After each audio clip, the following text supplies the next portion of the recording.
मेरे सज्जनों, साडी अज दी कहानी का नाम है रिछ दी यारी।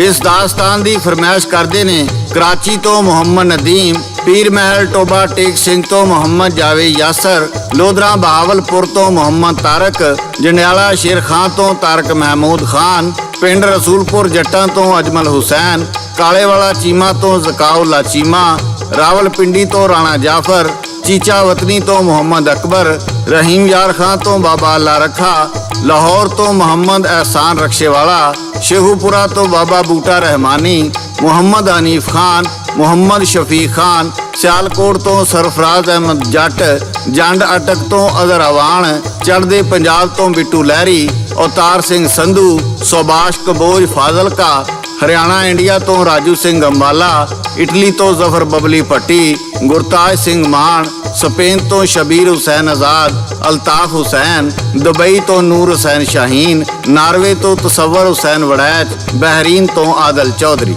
निके दौलताने तो बाबा मुनीर अहमद। मेरे सज्जनों, तुहाड़ियां मुहब्बतां दा शुक्रिया। ते हुण आउने आ असीं अपनी अज दी दास्तान वल्ले।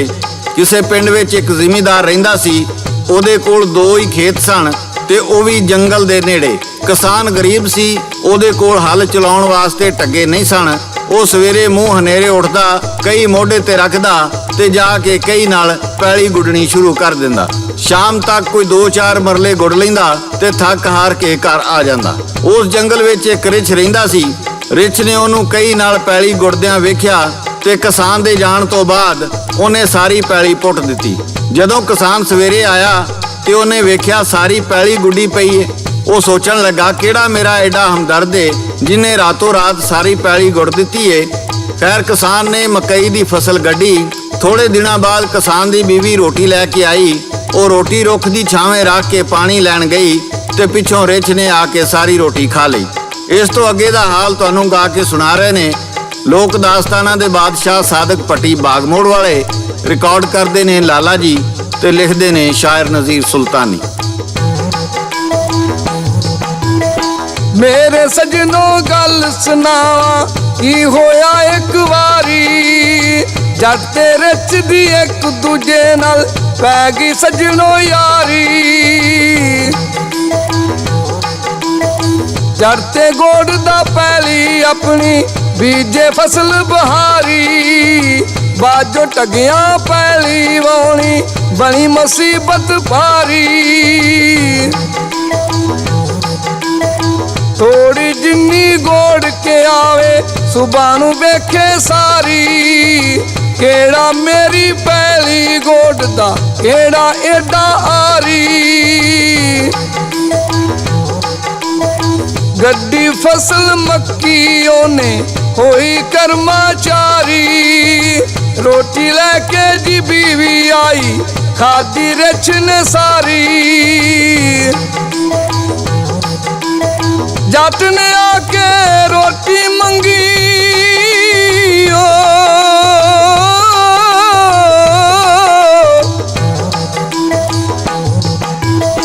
जट ने आके रोटी मंगी रोंदी ओ बेचारी।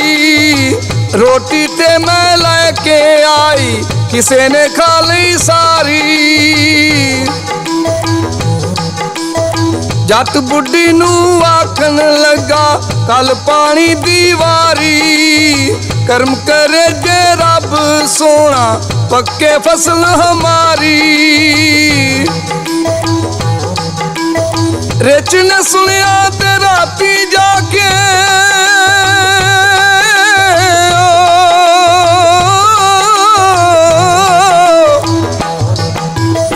रिछ ने सुनिया राती जाके नक्के सारे तोड़े, बट्टा तिकर खेत जियों ने पानी दे विच बोड़े। जट ने आके डिठा जिस दम होया विच हैरानी, किन्ने रातों राती लाया पैली दे विच पानी।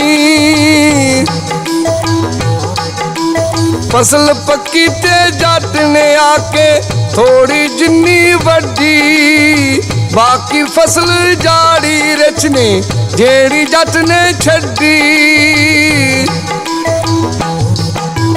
ਮੇਰੇ ਸੱਜਣੋ, ਜਦੋਂ ਜੱਟ ਪੈਲੀ ਗੁੱਡ ਕੇ ਜਾਂਦਾ ਤੇ ਸਵੇਰੇ ਆ ਕੇ ਵੇਖਦਾ ਭਈ ਸਾਰੀ ਪੈਲੀ ਗੁੱਡੀ ਪਈ ਏ, ਪਾਣੀ ਲਾਉਣ ਦਾ ਸੋਚਦਾ ਤੇ ਆ ਕੇ ਵੇਖਦਾ ਸਾਰੀ ਪੈਲੀ ਨੂੰ ਪਾਣੀ ਲੱਗਾ ਹੋਇਆ ਹੈ। ਉਹਦੀ ਬੀਵੀ ਰੋਟੀ ਲੈ ਕੇ ਆਉਂਦੀ ਤੇ ਕੋਈ ਚੋਰੀ ਆ ਕੇ ਖਾ ਜਾਂਦਾ।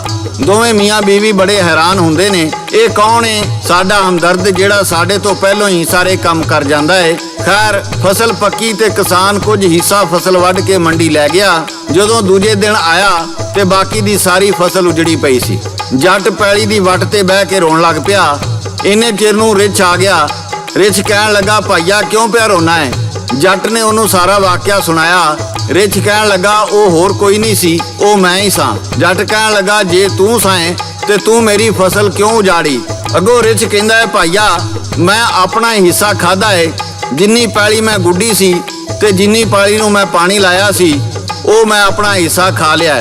ਜਿੰਨੀ ਪੈਲੀ ਤੂੰ ਗੁੱਡੀ ਸੀ, ਉਹਨਾਂ ਹਿੱਸਾ ਤੈਨੂੰ ਮਿਲ ਗਿਆ।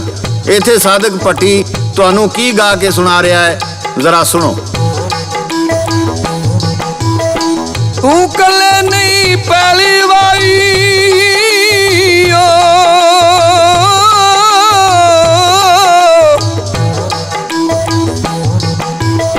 ਤੂੰ ਕੱਲੇ ਨਹੀਂ ਪੈਲੀ ਵਾਈ ਮੈਂ ਵੀ ਯਾਰਾ। ਰਾਤਾਂ ਨੂੰ ਉਹ ਪੈਲੀ ਤਾਈਂ ਪਾਣੀ ਲਾਇਆ ਸਾਰਾ। ਮਿਹਨਤ ਕਰਦਾ ਸਾਂ ਤੇ ਭੁੱਖ ਵੀ ਮੈਨੂੰ ਲੱਗਦੀ ਯਾਰਾ। ਇਸੇ ਲਈ ਮੈਂ ਖਾਂਦਾ ਸਾਂ ਵਈ ਤੇਰਾ ਟੁੱਕਰ ਸਾਰਾ। ਫਸਲ ਪੱਕੀ ਤੇ ਆਪਣਾ ਹਿੱਸਾ ਤੂੰ ਤੇ ਵੱਢ ਲਿਆ। ਬਾਕੀ ਤੇਰਾ ਹਿੱਸਾ ਨਹੀਂ ਸੀ, ਰੋਣਾ ਤੂੰ ਕਿਆ? ਮੇਰਾ ਹਿੱਸਾ ਸੀ ਮੈਂ ਖਾਦਾ, ਤੇਰਾ ਨਹੀਂ ਸੀ ਯਾਰਾ। ਆ ਜਾ ਰਲ ਕੇ ਛੱਲੀਆਂ ਗੱਡੀਏ ਇੱਥੇ ਫੇਰ ਦੁਬਾਰਾ। ਜੱਟ ਕਹਿੰਦਾ ਤੂੰ ਟੁਰ ਜਾ ਇੱਥੋਂ, ਕੀਤਾ ਤੂੰ ਇਹ ਧੋਖਾ। ਤੇਰੀ ਯਾਰੀ ਵਿੱਚ ਮੈਂ ਰਿਛਾ ਹੋਇਆ ਬੜਾ ਔਖਾ। ਕਿਸੇ ਨਦਾਨ ਦੀ ਯਾਰੀ ਨਾਲੋਂ ਕੱਲਾ ਰਹਿਣਾ ਚੰਗਾ। ਯਾਰ ਨਦਾਨ ਦੀ ਯਾਰੀ ਦੇ ਵਿੱਚ ਪੈ ਜਾਂਦਾ ਏ ਪੰਗਾ। ਤੇਰੇ ਨਾਲ ਨਹੀਂ ਕਰਨੀ ਯਾਰੀ ਓ,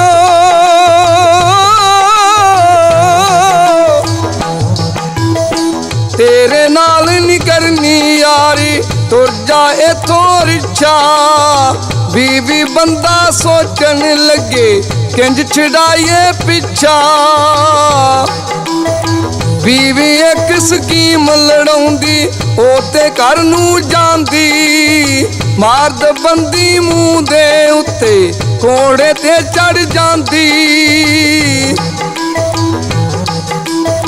ਜੰਗਲਾ ਘੋੜੇ ਪਿੱਛੇ ਪਾਇਆ, ਆ ਕੇ ਜੱਟ ਨੂੰ ਆਖੇ ਤੇਰੇ ਕੋਲ ਰਿੱਛ ਕਿਸਾਨਾ, ਦੱਸ ਮੈਨੂੰ ਉਹ ਕਿੱਥੇ?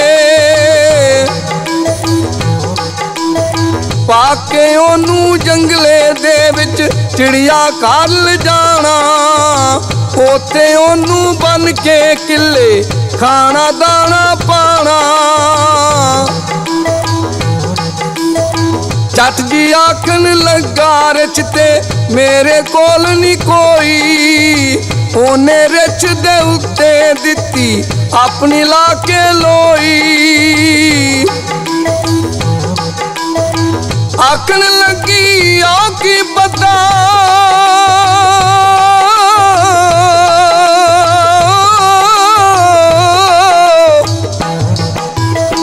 ਆਖਣ ਲੱਗੀ ਆਓ ਕੀ ਬੱਦਾ ਕਿੱਲੇ ਉੱਤੇ ਜੱਟਾ। ਆਖਣ ਲੱਗਾ ਕਿੱਲੇ ਨਾਲ ਤੇ ਬੱਦਾ ਹੋਇਆ ਕੱਟਾ। ਆਖਣ ਲੱਗਾ ਕਿੱਲੇ ਨਾਲ ਤੇ ਬੱਦਾ ਹੋਇਆ ਕੱਟਾ।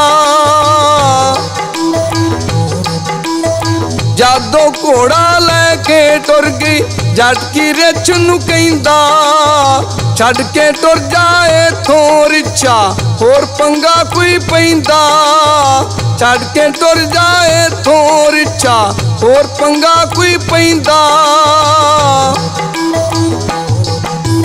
ਮੇਰੇ ਸੱਜਣੋ, ਬੇਲੀਓ ਤੇ ਬਜ਼ੁਰਗੋ, ਰਿਛ ਇੰਨੀਆਂ ਗੱਲਾਂ ਸੁਣ ਕੇ ਉਥੋਂ ਤਾਰੀਆਂ ਬਣ ਗਿਆ। ਇੰਜ ਜੱਟ ਦੀ ਅਕਲਮੰਦ ਬੀਵੀ ਨੇ ਉਸ ਨਾਦਾਨ ਕੋਲੋਂ ਜਾਨ ਛੁਡਾਈ।